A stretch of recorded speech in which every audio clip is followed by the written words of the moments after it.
అక్క రోజక్క ఉన్నవా? అప్పుడేది ఉన్నవా? అగో పందిరిందా చెల్ల గిట్లా వచ్చినావు? ఏడ తీరిందక్క, ఏడి పని అనే పీడోలు ఉన్నది నాకు. గదేంది డెలివరీకి ఉన్న బిడ్డని ఢిల్లీకి పంపి తల్లి పల్లికాయ ఎరవైనట్టు గిటొచ్చినావు పని అంతా ఇడిచబెట్టి. పటపట పని చేయాలంటే పానం కుటకుట అంటది తెలుసా? బర్రెలేనమ్మా బకెటోడు పాలు విండిందట వెనకట నీయాసోండి దేవతో. ఇనేటోడు పిచ్చోడైతే ఇసోండి ముచ్చట్లు ఇచ్చోడ దాకా చెప్పుకుంటా పోతావు. అయినా ఏం పని కాలేదు అన్నదానివి ఏం పని చేసి అలసిపోయినవే? నీకేం తెలిసే అక్క, నేను పొద్దుగా లేచి చేసే పనులు.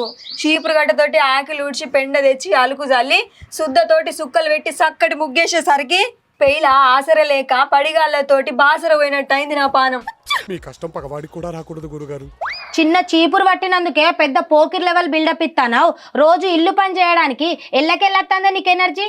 ఏడికెళ్ళో వస్తుంది గాని నిన్న నా దగ్గరికి వెళ్ళి పెసరపప్పు పట్టుకొచ్చుకున్నావు కదా, అది నాది నాకు పెట్టు, పట్టుకోపోతా.